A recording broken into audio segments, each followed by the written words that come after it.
There it is, man. You can't record that. Okay.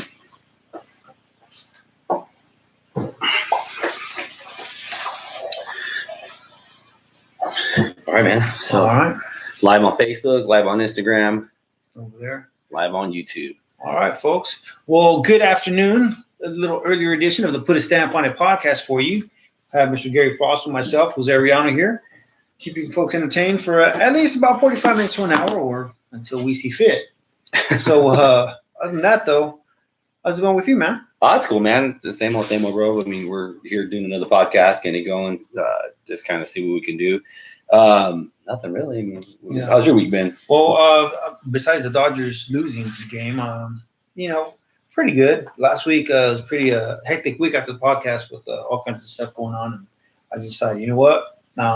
Made a promise to God that if certain things happen and line everything up, so to give back, I'm going to take a couple of days off and spend time with my family and just kind of not do work. And so far, this is the first day, and it's actually been pretty good, man. So I'm in high spirits. I'm feeling good. Cool, just man. trying to relax and cool the jets a little bit. What'd you guys end up doing today? Today, woke up, had some breakfast, went to the office, worked on a little bit of work, but after that, took off, went golfing. We tried to do 18 holes, but I just got so damn frustrated. I stopped at the 15th. Mhm. I lost like 5 balls. I said, you know what, screw this. I'm done. I'm done for the day.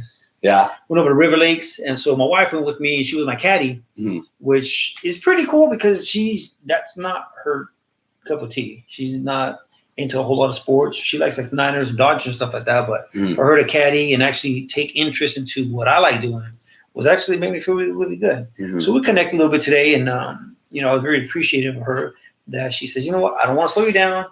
Why don't you golf and I'll just drive? Mhm. I said, are you sure? I want you to partake in this. She's like, no, that's fine. I said, all right.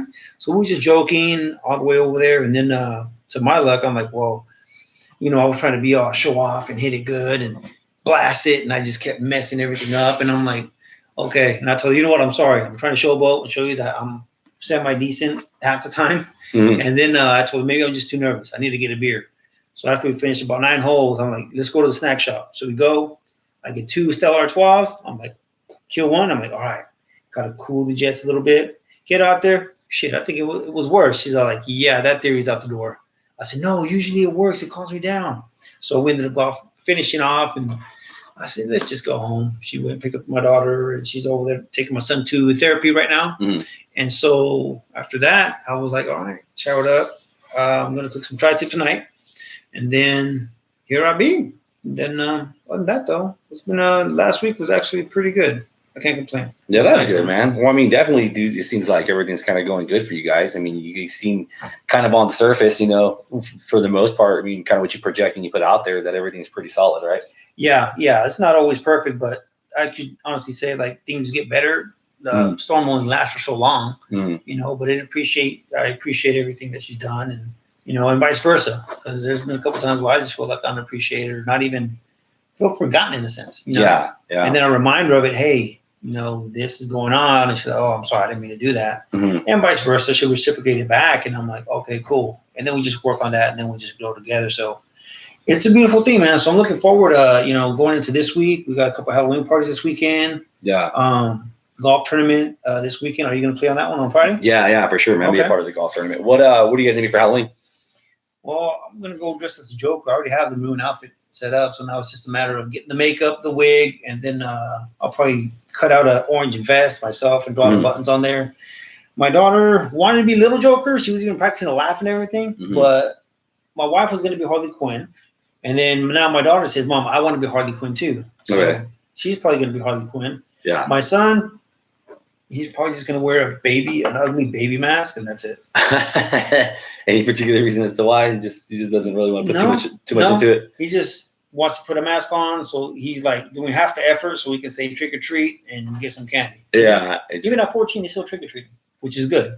Well, I didn't think there was an age limit. I know most kids kind of still think trick or treat in high school, like all the way through. Yeah. For the most part. When did you stop trick or treating? I don't know, man. I really don't care. I don't know. I can't tell you when I stopped trick or treating. Oh, okay. I don't know, honestly. A couple things, man. Just kind of take it to a different topic. One, if you haven't read the book Unlearn, I highly suggest that you read Unlearn. Man, it was an amazing book by Humble the Poet, something that you saw me talk about before.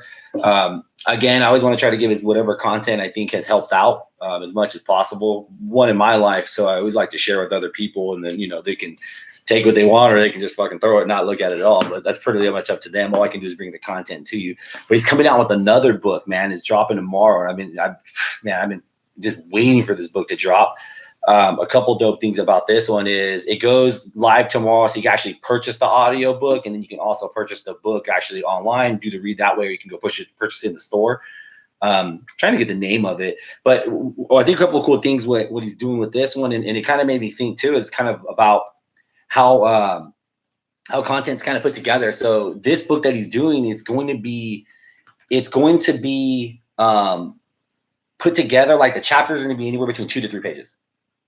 And, and the reason he said he wanted to do 2 to 3 pages was because the way people read stuff now is and take on content, it may be easier for them to digest. But this was called Things No One Else Can Teach Us. So it's a play off of this one too as well. So that's another one, man. I mean, be on the lookout. Like I said, it's called Things That No One Else Can Teach Us.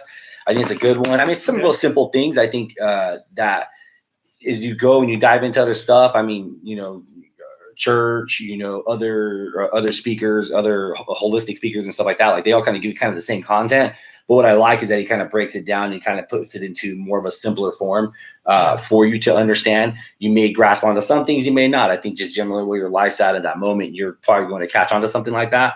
Another thing is you may have seen me share on like Facebook, but if you don't go to church, or you're not really into it, or maybe you just like to listen to good content, man, I highly, highly, highly suggest that you go listen to Discovery Church's YouTube page.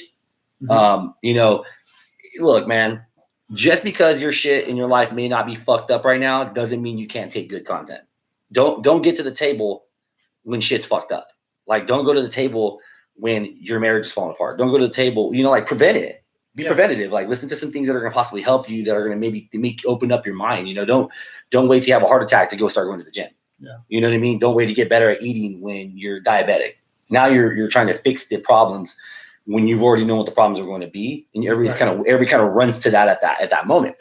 So right now, what they're doing is they're doing something called relation vampires, which is pretty dope, because like they're talking about different type of people that can suck the life out of you. Yeah, man. So it's cool though. So I always like it, because a lot of these churches, what they do is they post stuff online on their YouTube videos. Like, so right after they do their sermons, and then the next day you can get the content. But it's called, here, I'll kind of show it here. And a couple things that I didn't know. So Melissa was telling me that.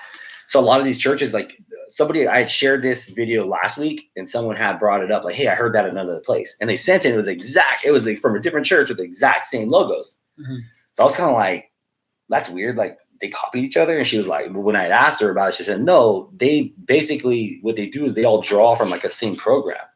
Mm-hmm. So even though they're all at different churches, they all kind of use the same. Scripture? I'm gonna keep it simple. Maybe they use the same PowerPoint. Yeah. Right. These groups of how they give their info. And they're, oh shoot, that makes sense. It's kind of crazy going from a business world and kind of seeing like how that kind of just going around, maybe education, just whatever forms that use those types of things. You just see that it branches out and it branches out and it branches out. Everybody kind of teaches off of that. But yeah, man, it's some pretty cool relational vampires, loving the people who suck the life out of you. And I mean, this may hurt your feelings, it may not hurt your feelings, and that's kind of something I like that the pastor talks about, is because, you may be that person sucking the life out of someone else, or you may be having the life sucked out of you. Right. It says, you're invited. Sometimes people are hard to love. Sometimes people drain us of our time and energy. Some people are controlling, critical, needy, or hypocritical. The truth is, we're supposed to love everyone, even the people who are tough to love. In this series, we'll learn how to love those people that suck the life out of us. So a couple things, man, like was pretty cool. And, maybe I can get your thoughts on this and we can go into this. But this is like yesterday, he went over the 5 types of vampires. Number 1, the gossiper. Mm-hmm. And, what would your definition of a gossiper be? Gossiper would be like, hey, how's it going? Good, good. Hey, did you hear what happened this week in the so-and-so? I mean, that's gossiping. Or even if someone that gives you information that you really didn't even ask for. Yeah. Yeah. And, kind of like on the lines of that, which was cool, because he says, like a gossiper, I could have missed a couple things here. And at times I was trying to take pictures of it just to kind of like to go back and take notes. Okay. When you're not a part of the problem, we're the solution. Even if you're listening, you're still a gossiper. Yep. Because you're a part of it. Gossip never heals, it only hurts.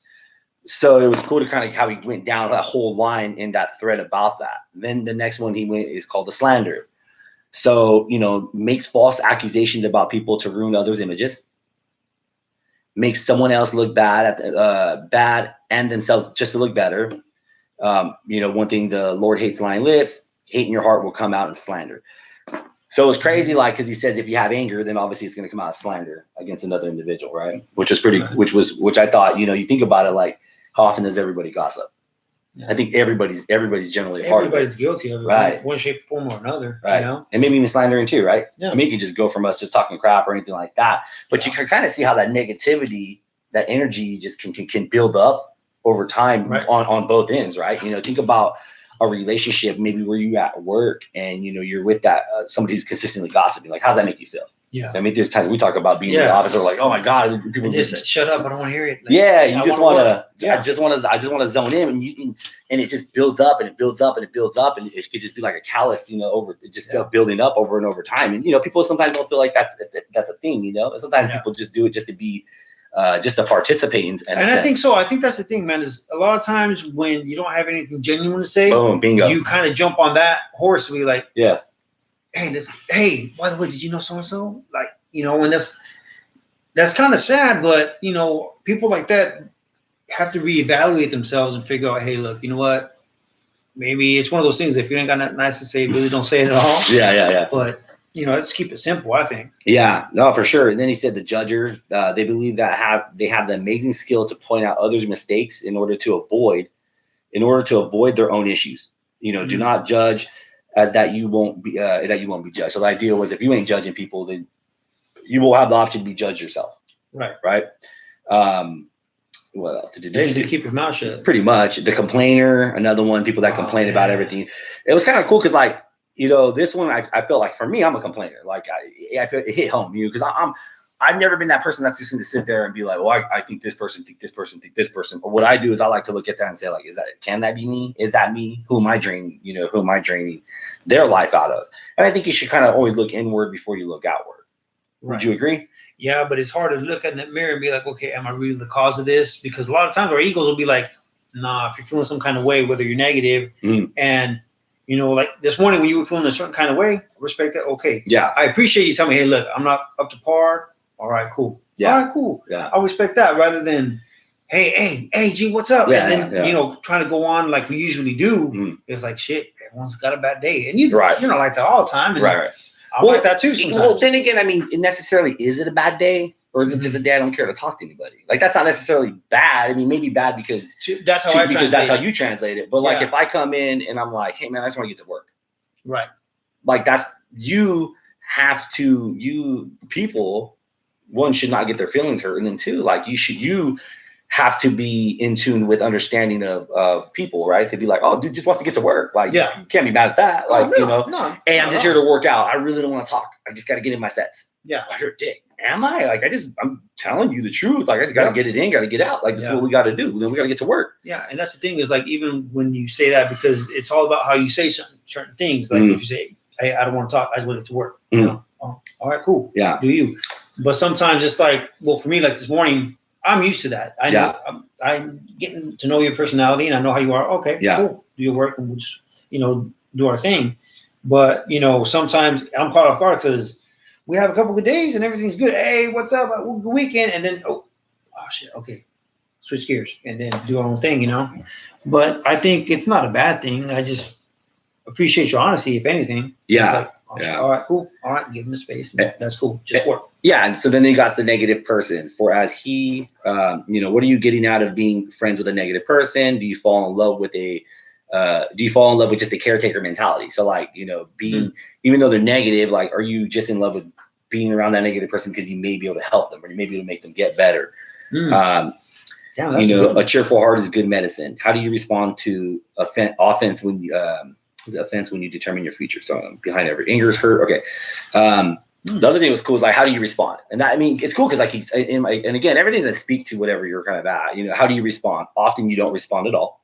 Sometimes you do respond, but carefully. Occasionally you just listen and you can make the change and always work to guard your heart. So he's like, well, don't build walls up, but you have to put yourself in your best interest kind of first, based off of what you're kind of there. And then there's the one that said, listen and then make the change. Well, if everybody's telling you need to make a change, well, then that's kind of like the forward, like, hey man, you probably should make a change. You know what I mean? And kind of what it is. This one was big, man. Like this one really, I was like, that's a hitter. Don't let compliments go to your head and don't let criticism go to your heart. Like kind of stay in that center balance. You know what I mean? That's tough, man. Yeah. People, if you're able to do that, because nowadays it's getting to the point where you tell someone something, you're right, you criticize them, then take it to heart. Oh, wait, are you saying that I'm not a good cook? No, I'm not saying that. I'm just saying, hey, let's add a little spices next time. It was good, or something like that, And I'm not talking about anyone specific. That was just overall. If the shoe fits, wear it. But I think you're right, man. That's how's it go? Take criticism. Don't let compliments go to your head and don't let criticism go to your heart. So also it's saying like if everybody's complimenting you, like you really need to like hold that down. Like don't let that go to your head. Yeah. Still be like, okay, I appreciate the compliment and continue to do your thing going forward. A lot of people, they really can't take compliments. I was gonna say, that's you hit my next topic that I was gonna talk about. Taking compliments. Do you take them easily? Or are you just kind of like, no, oh, thank you, and then just kind of go on? Yeah, dude, no. I mean, like, I remember one time somebody had told me, like, you need to learn how to take compliments. I was like, what do you mean? He's like, well, whenever you ever notice, like, when you compliment people, like, they compliment you back.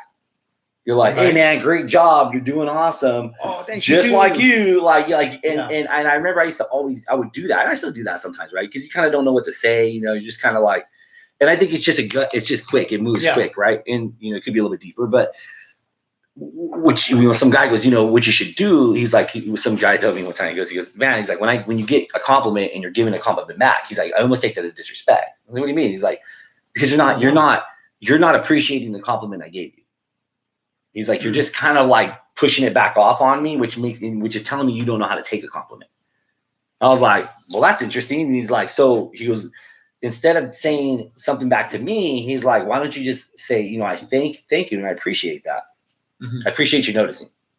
That's it. And I was like, and he said it. We did it again. We role played. I said it again. I was like, damn, it's hard. He's like, yeah, man, it's different from what you're used to. And I was like, well, that makes sense.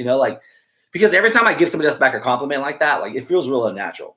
Like, hey, man, you're doing great. You too. Like, they're just telling you something that they saw, right? It's like, hey, we won the game. We lost. Like, like, I don't know. Like, it just cracks me up, dude. Like, that, like, these little things, I guess you can see as you are. I think you'll just see them as different times, like it depends on how deep you want to get into things or how much you really want to look and what, and it's never like it's got, I wouldn't say necessarily that addition, that third eye of like that looking that way has came, but like it's in really spending time with Melissa, and like we kind of talk and we see the interactions of people and she'll be like, hey, did you kind of see that? And I'm like, I didn't see that. She's like, yeah, well, because of that, like I feel like based off of this is how the situation is going. Right. So like, yes, the other day, some little girl was at the table on her phone and she kind of like most little kids, like they're squirming and I think she fell down, she hit her head. So she was already kind of like this. And then she's like getting back up on the chair and the dad's right here. And the dad's like watching football. And he's like, here, get on the chair. And she has the phone in her hand. And the mom was like, sit down on the chair. Don't move. I told you. That's what happens when you get off the chair, you hit your head. To me, that seemed normal. That's just kind of what people do. Right. But to her, when we got up and we left, check this shit out, dude. Check this shit out. We get up and we're leaving. And she stops at the table and she says, I want to let you know you have a really beautiful daughter and she's such a great angel. And we left. And I was like, I didn't catch that. And then we get in the car and she's like, did you, she goes, oh yeah, I had to tell that little girl, I want that little girl to hear that. And I said that in front of her mom. She's like, I don't know the situation. She goes, but it almost feels the way that mom is reacting to her. I think she's a stepmom to this kid. And she's like, she doesn't know. But the thing was like, because of being a part of these leadership groups and these journey group now that I'm a part of, right? Seeing her hit her head, and then, I mean, yeah, you don't think, right? You're not thinking in the reaction, right? But how many times, if you do that to a child, does that damage the child? Right. That's my thought, right? Okay. So like Humble, that's why I like him, because his thing was like, I was a teacher of kids, and I realized all the problems that kids have as adults come from being a kid. Everything I hear from these kids that were in elementary and all that all I hear is when they talk, they give me anything they know, they're learning from their parents. They're just getting that from their surroundings. Right. So they don't know any better. He's like, so if I tell them to put a shoe on, hey, put your snow pants on, because he's from Canada. Put your pants on and then put your shoes on. Or no, he's like, put your shoes on and then put your pants on. They'll do it just like that. They'll put their shoes on, they'll try to put their pants on. They don't know any better. So because I have more, I feel like I'm kind of more hyper, I wasn't even aware of that, but I'm just more hyper aware to things like that, because both of me and her are coming from damaged places, right? Okay. And we're open to admit that.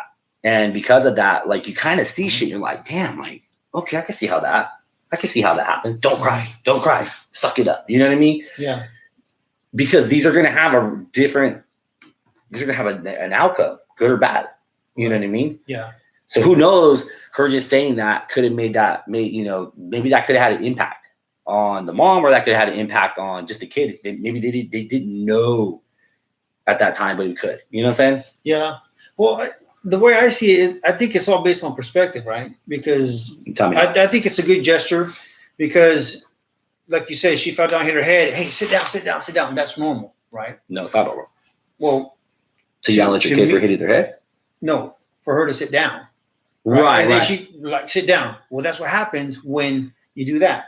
I look at it as like, well, I could see why she's telling her that. Maybe, hey, so let's think about this like this. Laura hits her head walking through a door. Let me get my thought out though.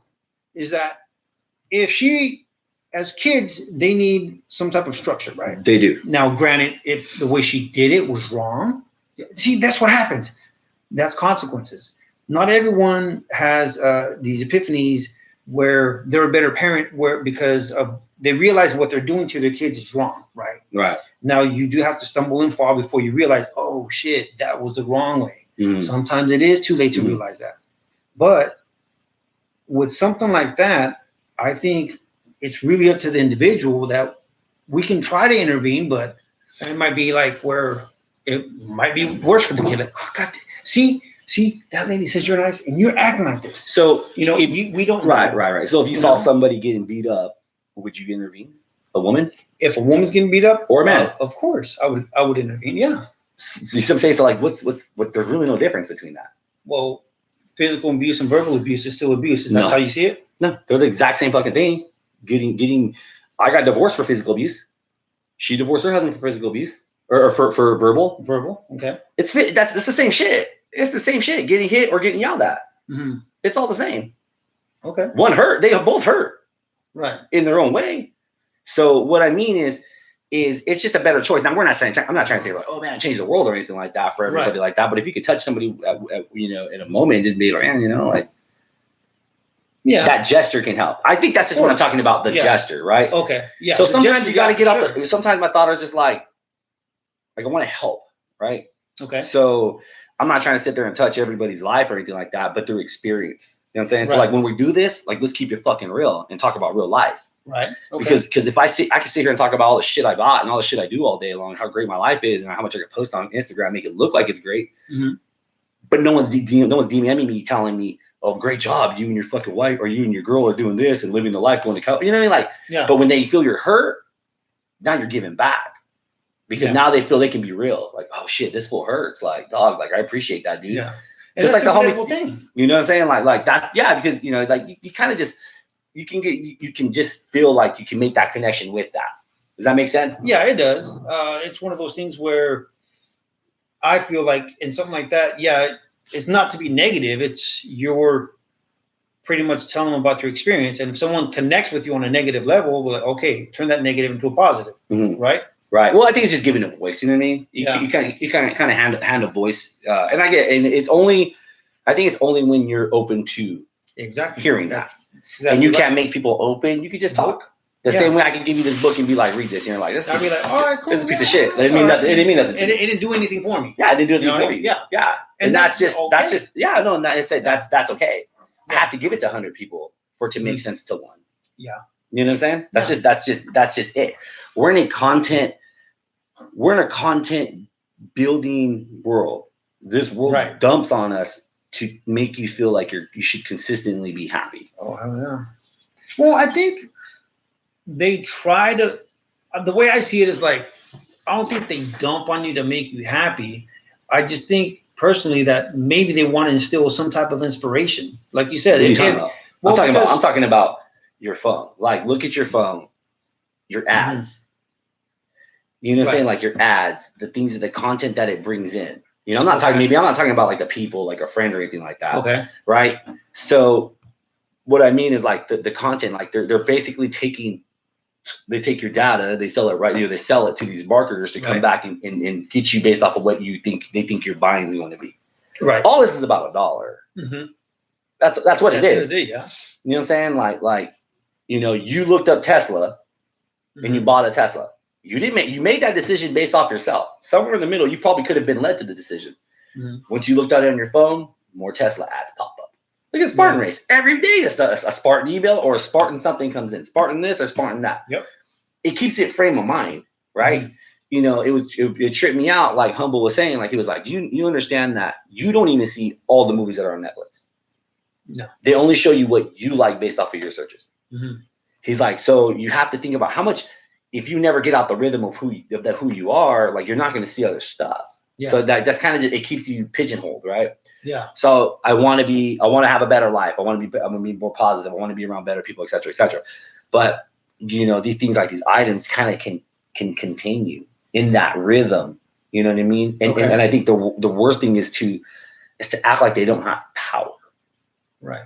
Because they really do. Like, you know what I mean? Some people are still asleep, and, you know, maybe they're not as aware as you've become now, because look at all the shit you had to go to to get to this point. Mm-hmm. And there's a lot of other people out there that probably are hearing this and think, well, I'm not there yet. I'll wait. You know, I'm okay. Mm-hmm. You know? Well, just like the scary thing, if you like most people, I mean, when we sit down, it's just like, give it straight to your kid. You know what I mean? Yeah. They're just developing, you know. Yeah. You know, they're developing this habit of a short attention span. I mean, like they said we have a shorter attention span than flies. That's crazy. No, it's not fucking crazy. It's not crazy. It's insane to think that. No, this is crazy that we have. This is crazy that we have so much information at our fingertips. Like, like, take this back to in the past and be like, could I imagine if I gave you this and had everything you ever wanted to look for in here? Right, but to think that, hey, your attention span, you see that fly flying around, you have the same attention span. Like, what? That's fucking crazy.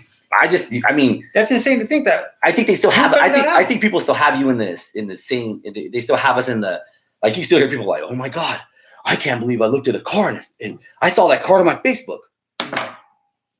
We have self-driving cars now. You don't think they can fucking send you an ad? Come on, like, some people aren't as informed, dude. They just only want to look at what they look at. They don't look at the technology. Oh, scientific. Wait, there's already AI intelligence? Are you kidding me? So as aware these all build up for problems. They build up for problems at home. They build up problems for the kids. I mean, what are your kids looking at on the phone? I mean, they may not even be looking at. We think when I say what are your kids looking at the phone, they can be, we automatically draw to like porn and we draw to like bad stuff, right? Mm-hmm. But what if they're looking at all these kids who have nice cars, or all these kids that have nice clothes? Yeah. And deep down, it's like, fuck, do I need to have that? And she has a girlfriend, so she has a boyfriend. Mm-hmm. Oh, I didn't get invited to prom, but man, everybody's over there. Like, you know what I mean? Like, these things, like, I so probably so tougher to be a kid now than it was when we were. Yeah. Because it's so in your face. It's so quick to be ruthless and make fun of each other and stuff, like, for them to hit each other and keep that shit going. But, you know, we want everything immediately. Insults and data and information, it's immediately. Well, yeah, but I think, like, with the whole bullying thing, I think, personally, I think the times are the same as far as, like, getting bullied and stuff like that, with the sense of in your face. Because the one thing I think with bullying is that even if it was done in the 80s or the 90s, right, where before all this technology shit came through, you would instill a sense of fear in someone. Mm-hmm. Oh shit, I just got beat up today. Then the next day you're like, oh damn it. So, but then nowadays it's the same thing. It's if you turn it on and open it, hey, you get all these, hey, so and so said this, hey, check out the cloud chasing. Then it's more easily accessible where you're talking and stuff like that. You're like, God dang it. It's like social suicide. I think I agree with you and I disagree with you. I agree with you because I can, well, I think you can, if you look back, how many bullies do you remember that were at school? Fuck, at least 8. Okay. Yeah. For me. Now, but those are ones that would literally be in your face, confrontational, in your face. It was just as bad them passing by than being in my face. Because you ever, I get what you're talking about. That's You're me. going, you're going more detail. I'm saying like no, because but what I'm saying is it's how different from many what you're looking how many internet gangsters are there? Like, you ever really thought about like how many people? at. I don't know. So what I'm not looking for a specific number. Don't be an analytic. What I'm telling you is, how many people? I like to look at guys that are racist on the phone that I know that are realtors. I look at guys that talk shit, but when you meet them in person, they're a bitch. They ain't got no balls like that. Oh, but as soon as they get on a post, they'll start talking tough. Okay. That's what I mean. This has enabled more people to be tougher behind the screen, because you're not. I knew if I called you something in public, I better be ready for one of two things. You're either going to walk away or we're going to fight. If I call you something right here, yeah, it's kind of the same outcome, right? If I run into you or you go looking for me. If they go looking for you, yeah, that can happen. But I can rattle off and be a Billy Badass all day long, right? That's why you ever hear, like, that's why Joe Rogan say, like, don't read the comments, because a lot of people, they can just all the like all and day that's long. crazy, man, because and not every kid was doing that in school. No, there was a handful that were the ones those ones that would kind of, look at you, walk by you, talk crap and all that kind of stuff. But now you have there's more of an open venue for them all to kind of give their 2 cents. And I mean, that's just not them. I mean, this is going to adults. Yeah. I mean, adults just comment on stuff. You're like, oh, what do you want to get out of that? Yeah. Not all of them have a sense, but I think this just takes away that sense of it just takes away that filter. It just makes it easier to be like, I'm going to comment on them and say something, because you don't think of anything of it until someone shows up. Well, that's the thing is, like, most of the time, I guess, because I mean, I don't know, people that I follow me. I don't know if they're racist or not. Maybe I don't read into the comments, because when you were saying, a couple of the people that all this other stuff, that are like that, and I can be 100%. I don't know people like that I follow. Maybe they're like that. I don't know. Maybe because I don't go looking for that. Maybe I'm oblivious, or maybe I just don't want to know. Mm-hmm. So that's why when I hear you say that, like, do people just pop up, or do you read a lot of content? No. They just popped up. I posted something before, and then they have like a really racist joke in my DM. Oh, shit, and I'm like, and I laugh. I'm like, oh, that's really you then, right? Because you're hiding behind something. Right. But when I see you in public, you don't act like that. Right. Okay. You want to talk tough, but it didn't offend me. It had nothing to do with me, right? So again, because they're slipping in the inbox and they're like making those slight comments, you know what I'm saying? Like, and then I mean, shit, you just look at people you post, like, again, it really depends. If you're not posting engaging things to inquire stuff and you're real surfacey, then you're never gonna get anything. Now, people aren't gonna give you, if it's, hey, who loves tacos? Like, really gonna get? I mean, well, you probably could get somewhere at an event. Somebody would say something stupid eventually. But I'm saying, like when I look at your post, there's nothing of depth in them.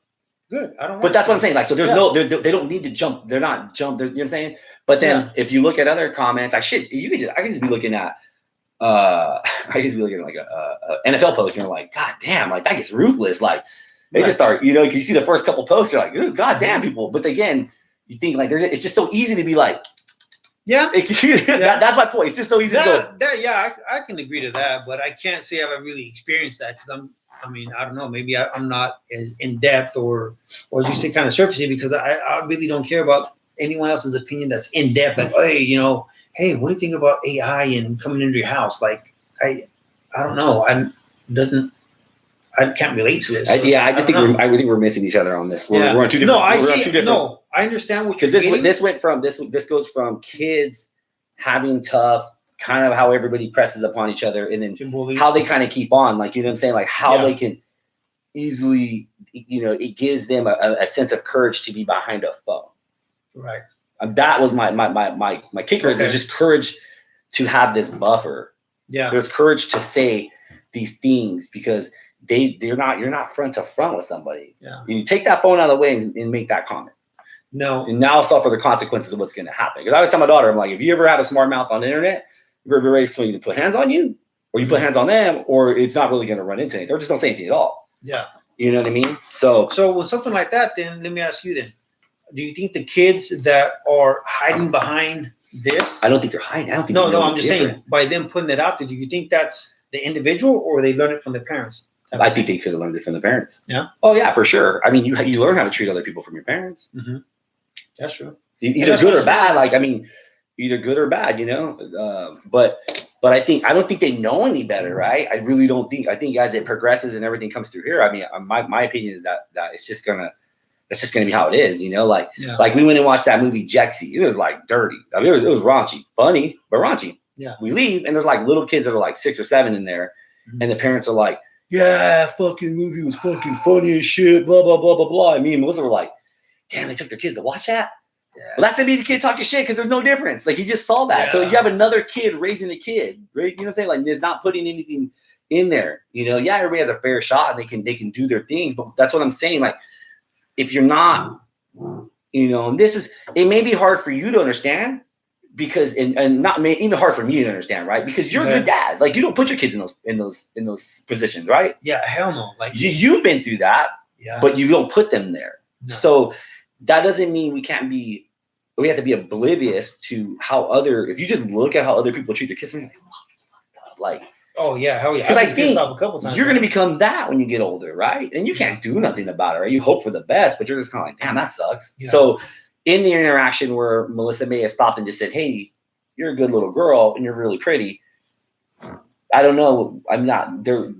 She's not giving with the intention to receive. Right. But somebody had to say something, just be nice to the little girl. Yeah. You know what I'm saying? Like no one deserves to get shitted on. And at that little girl, kids love by blind faith. Like, they know you're going to feed them. They know you're going to clothe them, and they know they're going to love you. Right. You can go home and smack the shit out of your son when you get home and see him tomorrow and be like, "Son, I'm sorry. I love you." And he'll be like, "Okay, I love you too, Dad." Like, yeah. But let your mom come hit you right now as an adult, and then you won't have that same response for the next day. It's going to take a couple weeks before you're like, "Yo, what the hell's wrong with you?" It's because you went through life, you went through ups, downs, people letting you down, all that kind of shit, you know? Dude, my guy said, and I was talking about this the other day. I heard this in class, dude, clutch. He says, where's it at? Oh, do I have it? I completely forgot. No way, I forgot it. It was ABC. No, he's like, "Do you guys know what ABC is?" I was like, "Always be closing." I was like, "Hell yeah." They're like, "No. There's only 3 things you can control: your attitude, your behavior, and your choices." And I was like, that's interesting. You know, like, that was really good. They went into it. And then it was like, the 3 things that you can't control are people, places, and things.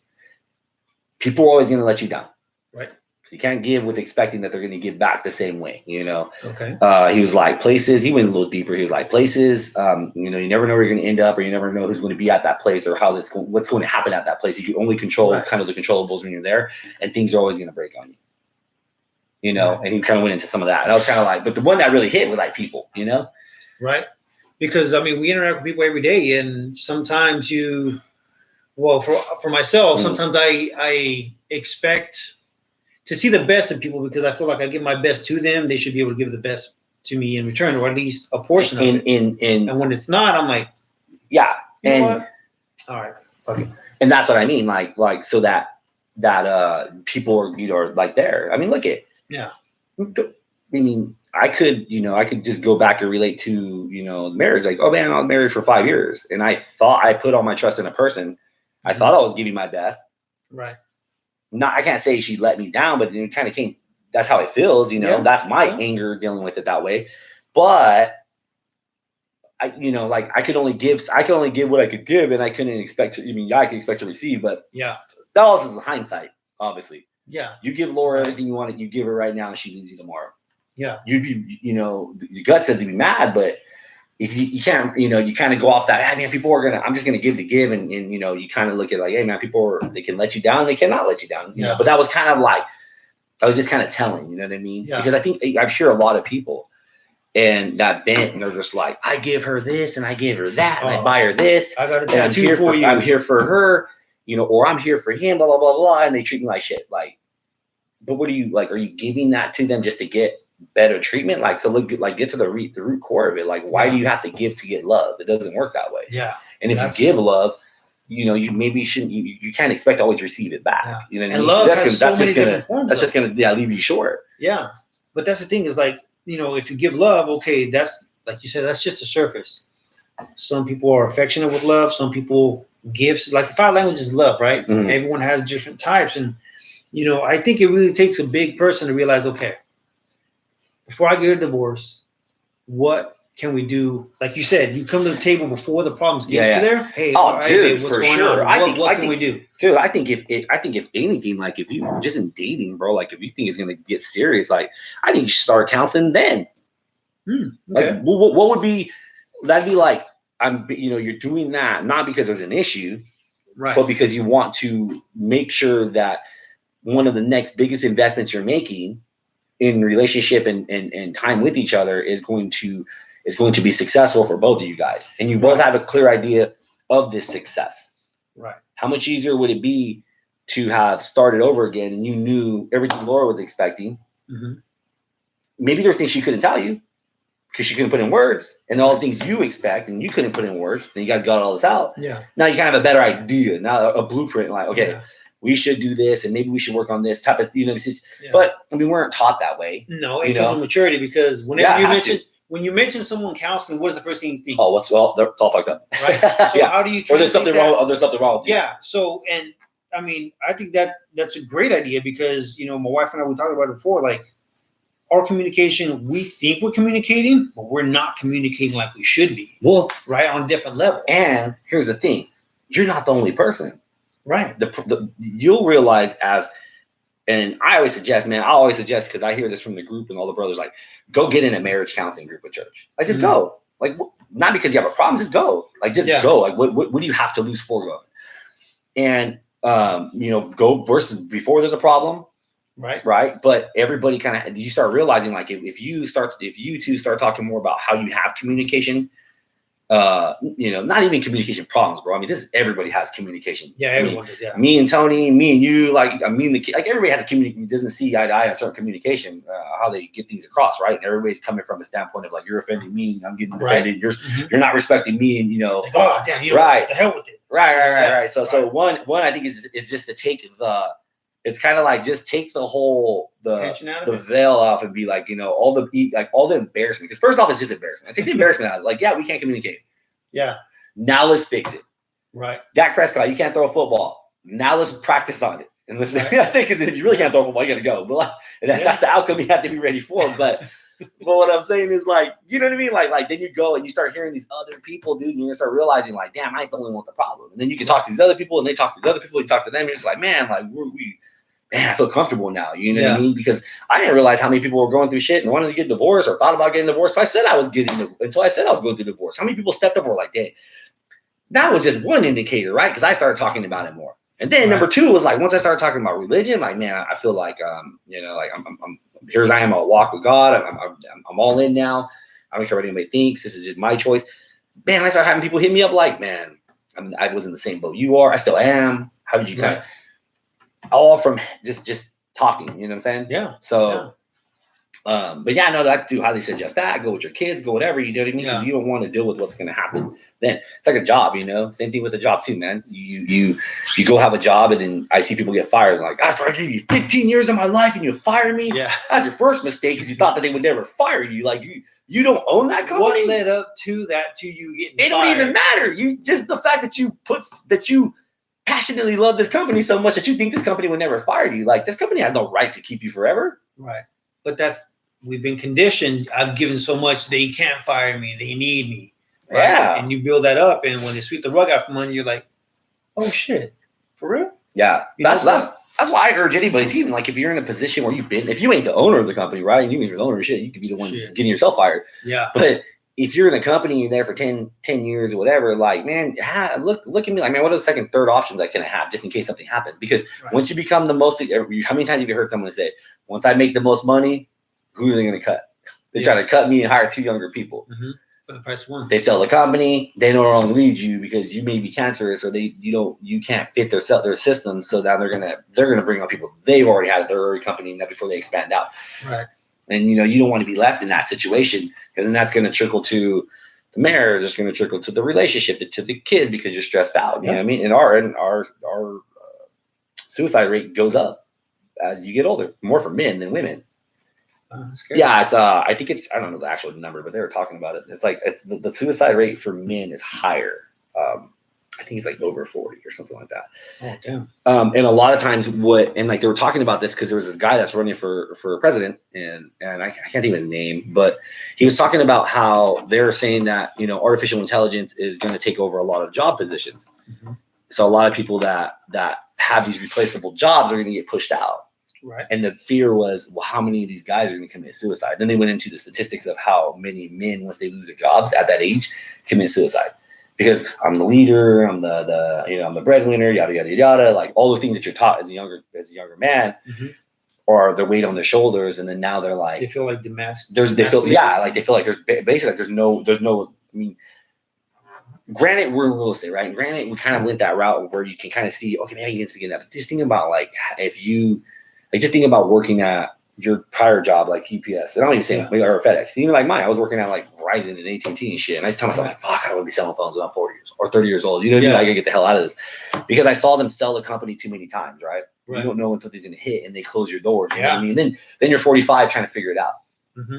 And now, then that problem it's better. Like it was better losing a job like at 25 because you're like, well, I'm so young, I can figure this out. Mm-hmm. At that time, you're kind of the same way about getting the rug swept out of you from like a divorce. 50 years old, like, what am I gonna date now? See, that's scary. That's scary because even my job, I met with a buddy of mine, and he's like, yeah, things aren't looking as good. They're cutting back this and that. I'm like, shit, dude, that's a lot of bad stress, And that can definitely take a toll on you and lead to all kinds of health problems, heart, vision, and all that stuff. But that's scary, dude. Yeah, man. So I mean, I'm really having a kick right now with this whole like just kind of how not just how people work, man, but just kind of what gets you to what kind of gets you to that situation of there, and how do you not necessarily prevent it, but maybe just becoming more aware. I think that's what it is, man, because typically when you're going through shit, it seems like you want to try to figure it out yourself. Right. And then you slowly start talking about it, or you don't want to talk about it because you're embarrassed it's happening to you. And you're like, oh man, I thought that never happened. That when you do open up that little door and hey, you confide in someone or you hear someone else, hey, then you kind of start relating to them one-on-one. Like I'm pretty sure the people that sent you a message on your DM are really grateful for you opening up because maybe you're their inspiration for hope that they'll get better. Yeah. You know what I mean? Yeah. And maybe they might not go full in depth as you are because since everything that's happened to you I've seen you evolve, right? Learn more, become more aware of everything that you're doing. And granted, there's no one that's perfect here, but one thing that I admire about you is that you're willing to share that information with everybody. Mm. And that I think that's really, really big in today's society where sometimes, like you said, you do get shit on. But me, I'm the opposite. I'm like, there's a lot of opportunity to try to find joy or at least be happy somewhat. And that when I mean perspective is like, how you portray, you got to get this negative energy, not negative energy, but negative situations to help someone feel a little bit of relief. Well, that's where my perspective is like you're bringing them a sense of joy. Like, oh, I'm not the only one. I can go ahead and learn from him. You know what I mean? That's me. Yeah. I think to back up a little bit, the thought would be most people are, and a lot are just we're embarrassed. Right. Or ego makes us embarrassed that having this problem at this time in your life or in general is that you shouldn't have this. Like you should have your stuff together by this age, or you shouldn't be going through this. True. So then you don't ask for help. You say, I got this, or you're ashamed to ask for help because you're ashamed that what people are going to look like your life looks at. Oh man, I thought they had it all together. Like they take the kids everywhere. Blah, blah, blah. Well, usually those are the same people that have their shit fucked up too, right? That are commenting on that. Yeah. So that's kind of like that, right? Once you just say, all right, let me get this out the way. So it isn't like you said, I know you use the word negative, and I know that's what you mean, but yeah, no. But think about, I'm gonna try to relate it. Think about the Ed Milet episode. When she said, Ed, you're a great person, a great speaker and everything, but it's really hard for people to relate to you when you're sitting on a beach house overlooking the mountains. Yeah. So it's really hard to relate when someone's life looks perfect. Right. Because then you're looking at them like, the fuck you mean just be happy? Yeah. Of course you're happy. Mm-hmm. You got this job, you got some money, you got the kids are great. I'm over here dealing with this shit over here. Like, tell me how to be happy. Yeah. Right. So now you make it relatable, mm-hmm. Well, yeah, I mean, I know Sean, I've been through that shit too. And then it's now, because it's relatable, don't worry about it, man. You're not the only person who goes through this. Yeah. You know what I'm saying? It'd be like, you can't go to Alcoholics Anonymous or anything like that and be like, oh, you'll get sober. Don't worry about it. Like Yeah. you gotta hear all the shitty stories to be like, oh shit, I'm not the only person who goes through this. Right. You know, this is tough out here. And it is going to be a long journey, right? So like, even getting in, what was I talking? I was hearing them talk today. As another podcast. It was Rich Roll and Humble, the poet. And he was like, yeah, man, most people think once they just read the book or once they do one thing and they get that sigh of relief, they're okay, I'm off, everything's good. Yeah. Like, yo, fam, like same thing with church, same thing with mental health, same thing with physical health, same thing with your marriage, same thing with your relationship, same thing with your kids. Just because it's great that one day, like, yo, you got to reset and do it again the next day. Yeah. You got to reset and do it again the next day. Every single day. And every day, all you're doing is you're just trying to build up that armor, because that one day when it hits and it's really tough and you really are having a hard time, that armor should protect you enough to where you don't fall so hard. You've been conditioning yourself where, you know, I gotta go. I go in and make leads. I go and make calls every single day. I hit my contacts no matter what. You know, that's still the conditioning you're doing. You always still do that. Even though it goes up and you go down, that stays consistent. Yeah. So as long as I'm walking by faith or I'm keeping my head in the books and stuff like that, that will kind of like still keep me afloat. You know what I mean? It's like when I get from it, because when I think my life has gotten better and I stop focusing on that, I got it all together. I'm good. Yeah. And that can lead you into I think that's the first step of a failure already, thinking that it's a one-hitter quitter. Oh, okay, I'm good. And then you realize like, oh shit. No, it's not right. Check this out, right? So I heard this shit yesterday. I listened to this podcast 3 times. It's 3 hours long. So keep in mind, I don't literally sit there for 3 hours and listen to them. I'm walking around the house, I'm working out, and I listen to it.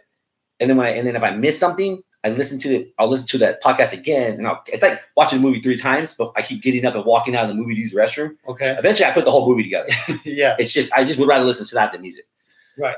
So Humble said, he goes, man, I remember my mom always said, hang around people that are like, you hear this say, like, hang around people that you want to emulate, right? Successful people. Okay. And he goes, okay, great. So the first, I hang out with good people. Cut out all the bad people out of your life.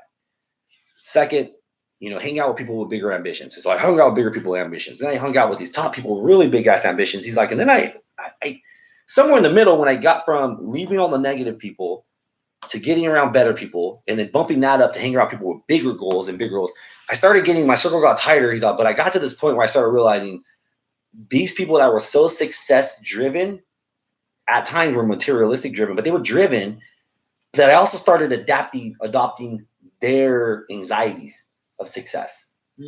He's like, and that was weird. He's like, I would be concerned about not being, maybe we should show up in this, this vehicle versus here. Like that was kind of their things that they were talking about, right? Or we can't go here because of the way it's going to look. Or so he's like, you get to this point where you're around these successful people and you start developing, I'm just going to keep it simple, like their bad habits, right? Of things that they're fearful of.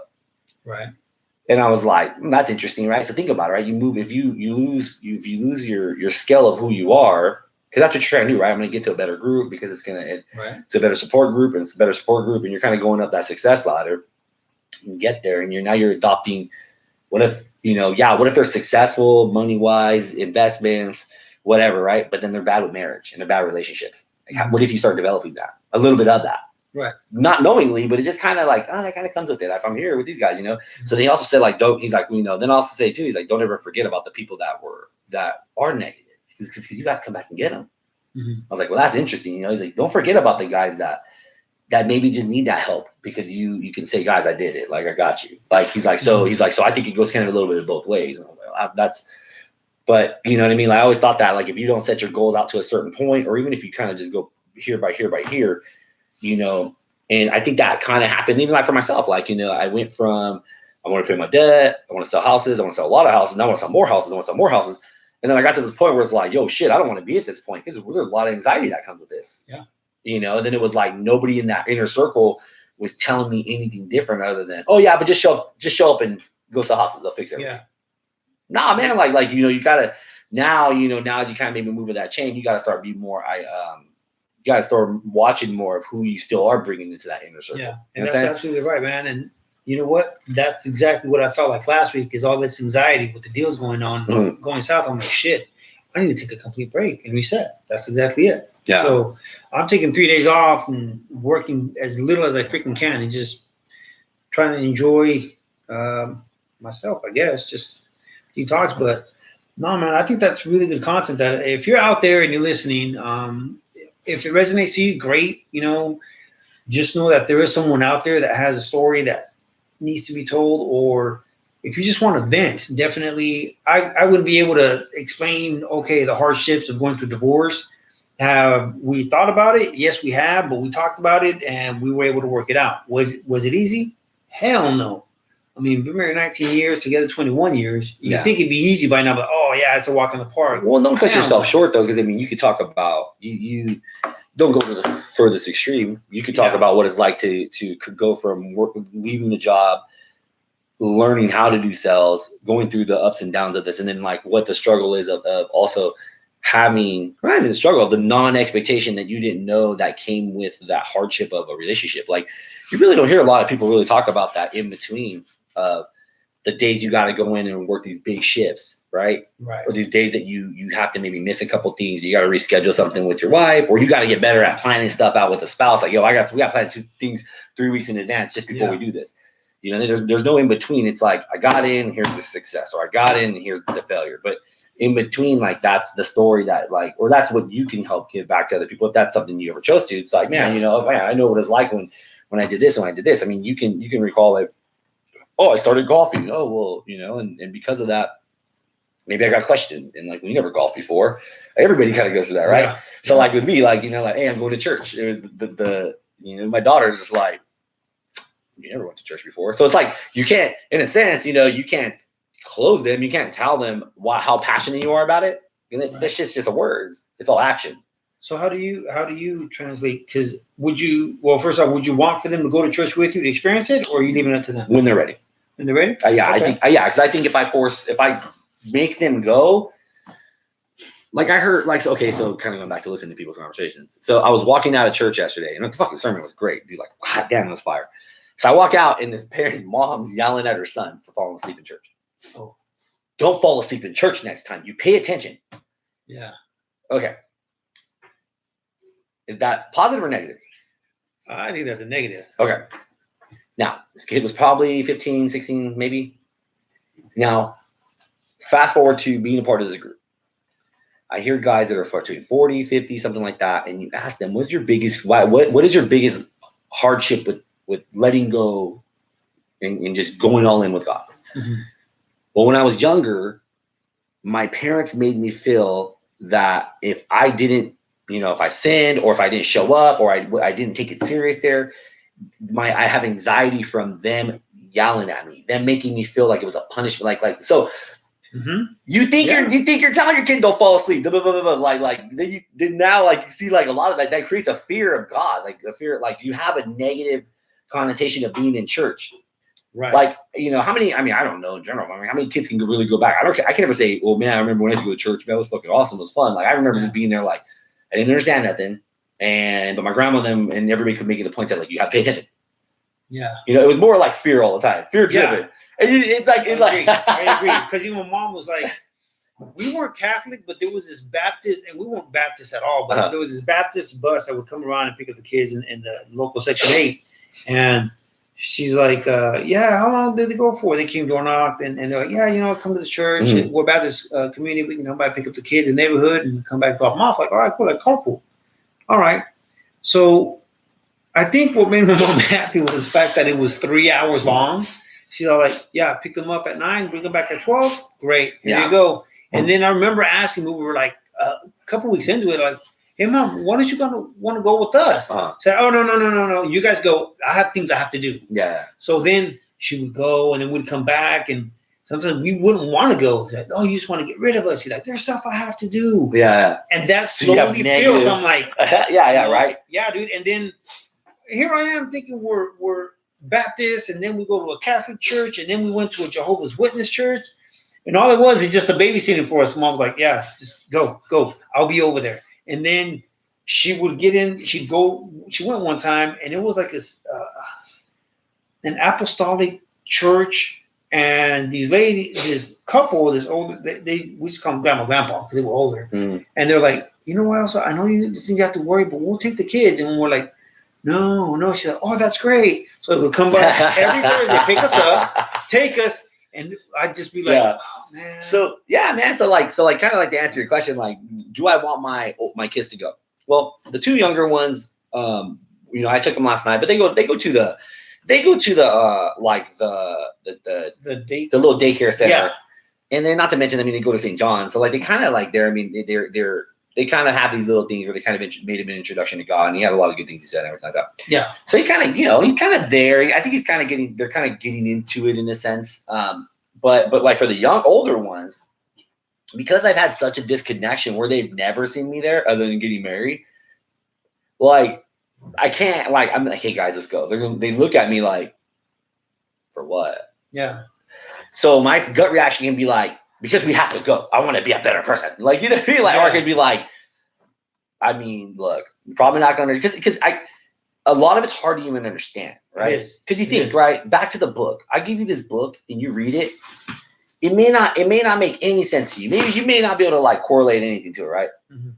In the same way someone watches a movie, like that movie may be bad, good to me and you, but that other movie, this other person watches, that's a dumb movie. So but with the word and these books and stuff like that and quotes and everything like that, like what happens is you start realizing like a lot, like for a younger kid, like your son, my daughter, like they don't relate. No. Like, because they don't have any, I can say they have problems in life. They just don't, they can't go into, oh man, I remember when I did that before. Like that's what you're doing. Although you're sitting there, you're kind of putting together your life story. Like, man, they haven't experienced enough life to get there, right? Right. So, I mean, I think for the most part, it's going to be that transition of like, I'm going to end up going enough consistently, praying with them. And then then gradually it's just going to be like, I would like for you guys to go. I don't expect anything out of you guys. Just go. Yeah. And then just give me, go, and we'll just kind of go from there. So it can be our thing just of going, Yeah. If they fall asleep, they fall asleep. I'm not going to be like it's just, all right, it's cool. Like, because there's going to be a point where it's just going to be like, they're going to get it. Like there's going to be a point where they need to get it. And I had to get it when I was 36. I didn't get it at 35, 34, maybe a little earlier. I got it when I was like, oh shit, you're leaving? Let's go to church. Like, and even then it's like, even then I'm sitting there like, I'm doing this so you don't leave. Yeah. And that's the thing that with me is like, even nowadays, my wife gets mad at me still. Sometimes I still fall asleep in church. She's just like, hey. I'm like, look, I'm meditating in my own way, Well, and that's the thing is like with me, I get it, but it's weird, man, because with me, whenever I do go to church, I listen, but I, like you said, I've been ingrained so much that, all right, church is a distraction to get away from my mom for her to have her me time. I'm just thinking, okay. Maybe I wonder what's going on in my fantasy football. Did I start so-and-so? Yeah. But we're going to go for lunch. Damn, I'm hungry. Breakfast. Well, and I forget the message, and I'm like, I hate this. I hate to say it could also be like, yo, you have to be. I don't think there's any right or wrong when it comes to whatever church, right? I mean, that's not something discussion I'm going to get into. But I will tell you this. I've went to Catholic. I went to a couple different. I still don't even know the names of half, like what they are or whatever in general, but I know where I landed. It made sense to me. Yeah.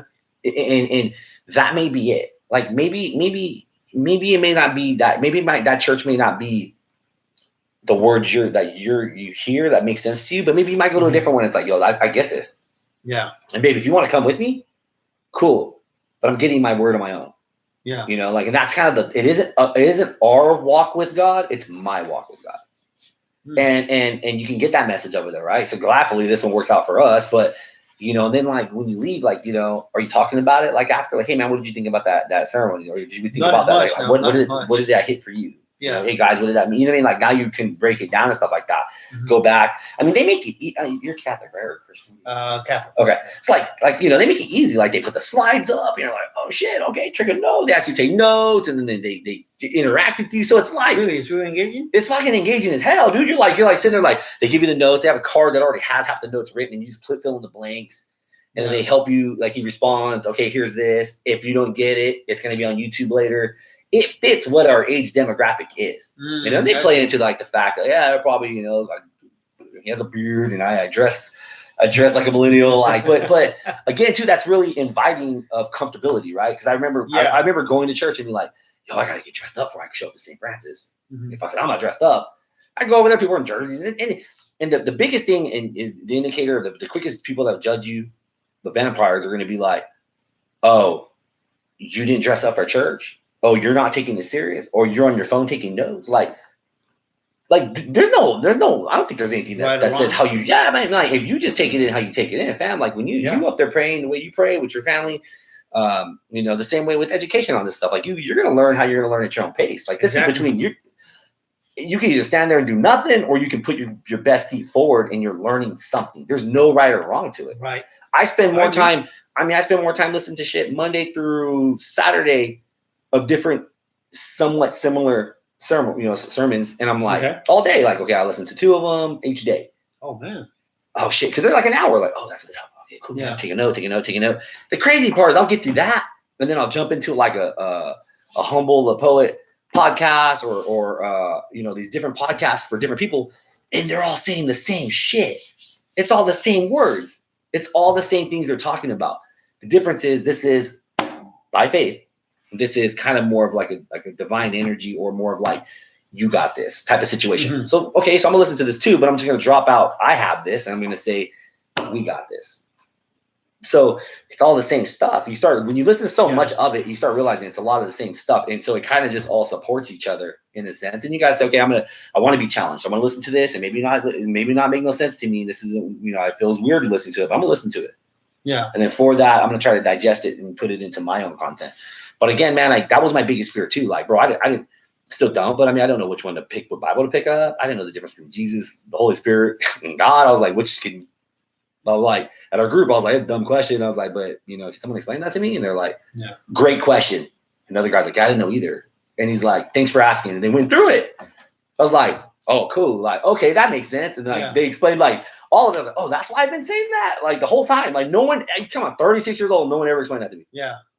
Because you just think you get it. You get there, you're like, oh shit, I don't know. But if I look stupid, someone's gonna be mad at me because I don't know. Especially in, you know what I mean? Like, so, but you get with these groups and they make you feel more comfortable. Right. And that's how you should feel, dude, like getting through it. There's no rush. It's just get through it every single day. You know what I mean? And that's the thing, man. There's a lot of people, I feel, even for myself, I know you invited me to the group, and I'm like, I'm getting close to going, but I feel like I'll go whenever I'm ready. Oh, yeah. When it's late, and that's the thing is, I feel no pressure, and it's just one of those things where I want to get to that point, but I will. It's just going to take time. Yeah, and I think it's a lot of times, like, it's even hard to be like, oh, yeah, I'm a part of a group, like, because people think, man, what is that? Oh, you got problems? You're like, man, I don't know, man. It's just, I wish more of these, because they all exist. You don't realize how many of these things exist until you actually get involved. Mm-hmm. I wish more people would participate in them. Yeah. And the biggest thing is that fucking ego, dude. It's you in the mirror that stops you from It's you in the mirror that stops you from everything. Getting that other job, quitting the job, being a better husband, being a better wife, and it's always like not only just you and that, and then you and your fingers going like, because it's this, and because I grew up like this, and because they told me like this, and I don't want to be, you know what I mean? Like it's just it's you, him, and that's it. Like you're the indicator of or you're the thing that's going to make the change. Right. You know what I mean? So because every time you go like this, you point at someone, guess what? You got 3 fingers pointing right back at you, right? They have a saying for those 3 fingers too. I was trying to write down, the dude in class just be killing. I mean, he's like a poet. And I'm like, hold on. What are you saying? Say it again. Say it again. I'm like, yeah, I should record it, but he just goes off out of nowhere. He's like, I got something to say. You're like, oh, hold on. You're like, yeah, dude. Like they just be rattling, bro. Like some knowledge. I'm like, coming from good, man. Good. So I'm like, I like it. So good stuff, man. But yeah. So again, man, everybody, thanks for following the podcast. Couple things just to recap, man. Look, dude, if you're not saying, I'm not telling you to go to church or anything like that. I'm not trying to press that upon you. But if you want just a good message, go to here, the Discovery Church online for YouTube. It's pretty simple. That's fire right now, dude. That pick up that Unlearn and then be ready for the next one that drops tomorrow. Just look up Humble the Poet, and he's all over YouTube as well. Real short reads, real short, small chapters, but I think it makes a lot of sense. I think it's a lot of content that gives back, especially if you're just kind of in a place that, man, you just kind of need to get out of that rut at work, or you just need to get out of that rut in general. Maybe it's just at the end of a relationship, or just anything in general. Maybe before you even head into a relationship, you need to hear something a little bit different. But dude drops knowledge, man. I mean, he for sure does. And, I just want to give anything I can back. And like Jose said, man, we always try to do whatever we can, try to give back and just say, hey, man, get some content in your life. And You know, shut the music off and listen to something else a little bit different, man. 100%. If you guys got any books or anything like that, or podcasts too, man, share them with us. I'm always down to hear. I appreciate everybody who sends me like a YouTube link or a book that they're reading. I always try to get into as much as I can to try to read, but so much, but you know, it doesn't go on deaf ears. And you know, anything that you suggest for anybody that's probably listened to, read. I don't read a whole lot. I'll just listen to a couple podcasts. The Richard Roll. I'll listen to the one with Russell Brand, Under the Skin, with Russell Brand, and he's actually. The thing that interests me out about him is that he's English, so we use a lot of eclectic words, big words, and sometimes it's kind of hard to follow. But now I kind of see how, you know, because if you look at Russell Brand, the thing about him, partier, womanizer, all this other stuff. Now he's married, got kids, and settled down, and he talks about the phases he's going through his life, and that's what interests me, is just being able to be a better person, which he's turned into. Obviously not perfect, but you know, it gives you different avenues, and so that's what I listen to. But yeah, anything else, please, if you have any recommendations, by all means, send them our way. And in the spirit of Halloween, here you go, everybody. Happy Halloween. And well, I think that's going to do it for now. Yeah, for sure, man. I good stuff, dude. Good stuff. Thank you guys very much for following. And again, put a stamp on the podcast, like it, share it with everyone. And any feedback is greatly welcome, guys. Thank you very much. Pretty sure we went to the stream.